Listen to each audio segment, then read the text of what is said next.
അല്ല, സംസ്ഥാനത്ത് വ്യാപകമായിട്ട് ഭരണവിരുദ്ധ വികാരമുണ്ട്. നമ്മൾ പലതവണ ഇവിടെ പറഞ്ഞതാണ്. പക്ഷേ ഭരണവിരുദ്ധ വികാരത്തിന് തുല്യവും അല്ലെങ്കിൽ അതിലല്പം കൂടി കൂടുതലായിട്ട് പ്രതിപക്ഷ വിരുദ്ധ വികാരവുമുണ്ട്. ഓക്കെ. സത്യം പറഞ്ഞ വോട്ടർമാർ വലിയ ഒരു ധർമ്മസങ്കടത്തിലാണ്, വലിയ ഡൈലമയിലാണ്. LDF വോട്ട് ചെയ്യണോ അതോ UDF വോട്ട് ചെയ്യണോ എന്ന കാര്യത്തിൽ പൊതുവേ ഒരു വലിയ ആശങ്കയുണ്ട്. പിന്നെ മിക്കവാറും സ്ഥലങ്ങളിൽ BJP തുല്യനിലയിൽ മത്സരിക്കുന്നുണ്ട്. തുല്യനിലയിൽ വോട്ട് പിടിക്കാനോ തുല്യനിലയിൽ വിജയിക്കാനോ ഒന്നും അവർക്ക് കഴിഞ്ഞൊന്നും വരില്ല. എങ്കിൽ പോലും മുൻ തെരഞ്ഞെടുപ്പുകളെ അപേക്ഷിച്ച് ഈ ലോക്കൽ ബോഡി ഇലക്ഷനിൽ BJPയുടെ സാന്നിധ്യം കുറേ കൂടി പ്രകടമാണ്. ഓക്കെ. BJPക്ക് അങ്ങനെ കാര്യമായ ഘടകകക്ഷികളൊന്നുമില്ല. BDJS ഉണ്ട് എങ്കിൽ പോലും ശരിയാണ്, അവർ പഴയ പോലെ സജീവമല്ല. അതുകൊണ്ട് ഏറ്റവും അധികം ഡിവിഷനുകളിൽ, ഏറ്റവും കൂടുതൽ വാർഡുകളിൽ മത്സരിക്കുന്നത് BJPയാണ്. കഴിഞ്ഞ ദിവസം തന്നെ കണക്ക് കിട്ടും. കോൺഗ്രസിനേക്കാളും CPMനേക്കാളും കൂടുതൽ സീറ്റുകളിൽ മത്സരിക്കും. അതിനർത്ഥം ഈ പറഞ്ഞ രണ്ട് പാർട്ടികളെക്കാളും ശക്തി, രാഷ്ട്രീയമായ മുൻകൈ BJPക്ക് ഉണ്ടെന്നല്ല. പക്ഷേ അവർ എല്ലായിടത്തും സ്ഥാനാർത്ഥികളെ കണ്ടെത്താൻ പാകത്തിന് വളർന്നിരിക്കുന്നു എന്നുള്ളതാണ്. ഇത് പറയുമ്പോൾ എനിക്ക് ഓർമ്മ വരുന്നത് മുതിർന്ന BJP നേതാവ്, പഴയ ജനസംഘത്തിൻ്റെ കാലത്ത് മുതലുള്ള K. രാമപിള്ള സാറിൻ്റെ ആത്മകഥയാണ്. രാമപിള്ള സാർ പറയുന്നുണ്ട്, തിരുവനന്തപുരം കോർപ്പറേഷനിലും മറ്റുമൊക്കെ ഒരാളെ സ്ഥാനാർത്ഥിയാക്കി കണ്ടെത്താൻ വേണ്ടി എത്ര ദൂരം നടക്കേണ്ടി വന്നു. ജനസംഘത്തിൻ്റെ നേതാക്കന്മാരെ കാണുമ്പോൾ ഈ സ്ഥാനാർത്ഥികളാകാൻ വേണ്ടി പരിഗണിക്കപ്പെടുന്ന ആളുകൾ അടുക്കള വാതിൽ കൂടി ഇറങ്ങി രക്ഷപ്പെട്ടു പോകുന്ന കാലം ഉണ്ടായിരുന്നു എന്നാണ് പറഞ്ഞത്. ഓക്കെ. അത്ര ദുഷ്കരമായിരുന്നു. ഇപ്പോൾ BJPയുടെ ടിക്കറ്റ് ഇടാതെ തന്നെ ആൾക്കാർ ആത്മഹത്യ ചെയ്യുന്ന അവസ്ഥയിലെത്തിയിരിക്കുകയാണ്. അതെ, അത് അഭൂതപൂർവമായ വളർച്ചയായി വേണമെങ്കിൽ നമുക്ക് പറയാൻ സാധിക്കുന്ന ഒരു കാര്യമാണ്. അതെ, അത് വളരെ അത്ഭുതകരമായിട്ടുള്ള ഒരു വളർച്ച തന്നെയാണ് എന്ന് പറയാതിരിക്കാൻ നിർത്തില്ല. വേറൊരു പാർട്ടിയുടെ ടിക്കറ്റ് ഇടാത്തതുകൊണ്ട് ആരും ആത്മഹത്യ ചെയ്തതായിട്ട് നമ്മൾ ഇതുവരെ കണ്ടില്ല.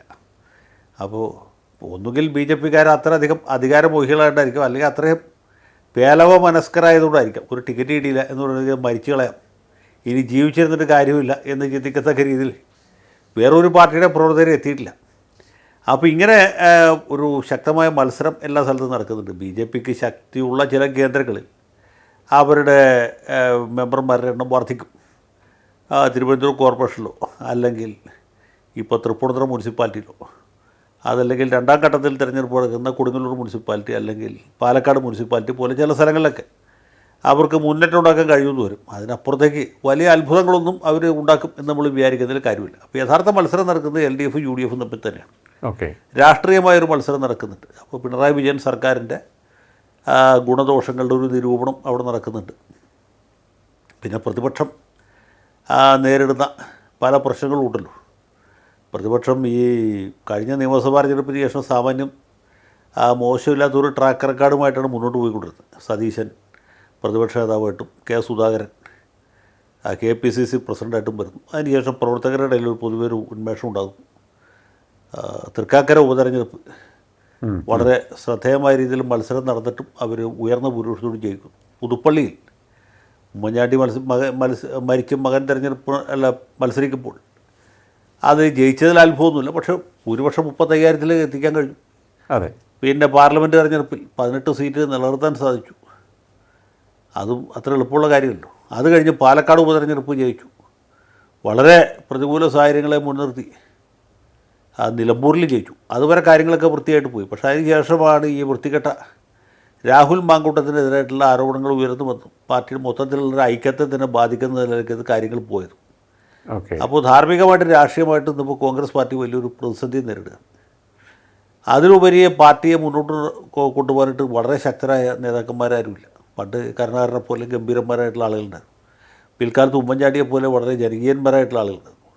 ഇപ്പോൾ സതീശനായാലും രമേശനായാലും മറ്റൊരു നേതാവിനും ഈ കരുണാകരൻ്റെ ഒരു കുശാഗ്ര ബുദ്ധിയോ ഉമ്മൻചാണ്ടിയുടെ വലിയൊരു ജനകീയതയോ ജനപ്രിയതയോ ഒന്നും അവകാശപ്പെടാൻ പറ്റില്ല.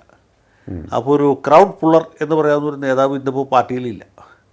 അപ്പോൾ ഇങ്ങനെയൊക്കെ പല പരാധീനതകളും അവർക്കുണ്ട്, UDFനുണ്ട്. അങ്ങനെ ഒരു സാഹചര്യത്തിലാണ് അവർ തെരഞ്ഞെടുപ്പിന് പോകുന്നത്. പിന്നെ ഇത് പ്രാദേശികമായിട്ടുള്ള തെരഞ്ഞെടുപ്പാണ്. പ്രാദേശിക വിഷയങ്ങൾ സ്വാഭാവികമായിട്ടും തെരഞ്ഞെടുപ്പിൽ പ്രതിഫലിക്കും. അതാത് മുനിസിപ്പാലിറ്റികളോട് ജനങ്ങൾക്കുള്ള ഒരു യോജിപ്പോ വിയോജിപ്പോ അല്ലെങ്കിൽ അവിടുത്തെ ഒരു ഭരണവിരുദ്ധ വികാരം അതൊക്കെ തെരഞ്ഞെടുപ്പിൽ പ്രതിഫലിക്കാവുന്നതാണ്. അതുപോലെ തന്നെ അതാത് ഡിവിഷനിലെ കൗൺസിലറോട് അല്ലെങ്കിൽ വാർഡ് മെമ്പറോട് ജനങ്ങൾക്കുള്ള ഒരു എതിർപ്പോ ആനുകൂല്യമോ അതും പ്രധാനമുള്ളൂ. വ്യക്തികൾ വളരെ പ്രധാനമാണ് പഞ്ചായത്ത് തെരഞ്ഞെടുപ്പിൽ. അവിടെ രണ്ട് പാർട്ടികൾ തമ്മിലോ രണ്ട് മുന്നണികൾ തമ്മിലുള്ളൊരു മത്സരമല്ല, രണ്ടോ മൂന്നോ വ്യക്തികൾ തമ്മിലുള്ള മത്സരമാണ്. അപ്പോൾ കുടുംബ ബന്ധങ്ങൾ പ്രധാനമായിരിക്കും. രാഷ്ട്രീയമായിട്ടുള്ള വോട്ടിനേക്കാൾ കൂടുതലായിട്ട് വ്യക്തിപരമായ താല്പര്യങ്ങൾ പ്രതിഫലിക്കും. ഇതിനെ കൂടി ആകത്തുകയാണ് നമ്മൾ ഈ ലോക്കൽ ബോഡി ഇലക്ഷൻ്റെ മൊത്തം റിസൾട്ടായിട്ട് കാണുന്നത്. പക്ഷേ ഇതിനെല്ലാത്തിനും ഇടയിൽ കൂടി ഒരു രാഷ്ട്രീയ ചിത്രം തെളിഞ്ഞു ചെയ്യും. അതുകൊണ്ടാണ് നമ്മൾ ഈ ലോക്കൽ ബോഡി ഇലക്ഷന് വരാൻ പോകുന്ന നിയമസഭാ തെരഞ്ഞെടുപ്പിൻ്റെ സെമി ഫൈനലായിട്ടുള്ള ഒരു ഡ്രസ് റിഹേഴ്സലായിട്ട് കാണുന്നത്. മാത്രമല്ല ഇത് തമ്മിലുള്ള അകലം വളരെ കുറവാണ്. ഈ തെരഞ്ഞെടുപ്പിൽ LDF ഒരു മെച്ചപ്പെട്ട വിജയം ഉണ്ടാവുമെന്ന് വിചാരിച്ചു. 7 ജില്ലയെങ്കിലും ജയിച്ചാൽ, അല്ലെങ്കിൽ 8 ജില്ല ജയിച്ചാൽ വലിയ വിജയമാണ്. കാരണം എന്ന് വെച്ചാൽ 10 കൊല്ലം ഭരിച്ചതിന് ശേഷവും 7 ജില്ല ജയിക്കാൻ പറ്റും, അല്ലെങ്കിൽ 8 ജില്ല ജയിക്കാൻ വെച്ചാൽ അത് എണ്ണപ്പെട്ട വിജയമാണ്. കാരണം അത്ര ആൻറ്റി ഇൻകംബൻസി ഉണ്ടാകേണ്ടതാണ്. അപ്പോൾ അതിനെ മറികടക്കുന്ന ഒരു വിജയം ബീഹാറിൽ ജനതാദൾ യുണൈറ്റഡിനൊക്കെ ഉണ്ടായ പോലെ ആ ഒരു നിലവാരത്തിലേക്ക് LDF പോകും. പിന്നെ LDF താരതമ്യേന കുറച്ചുകൂടി കോമ്പാക്റ്റ് ആയിട്ടുള്ള ഒരു മുന്നണിയാണ്. അതിലിപ്പോൾ മറ്റ് ഘടകകക്ഷികൾക്കൊന്നും വലിയ പ്രാധാന്യമില്ല.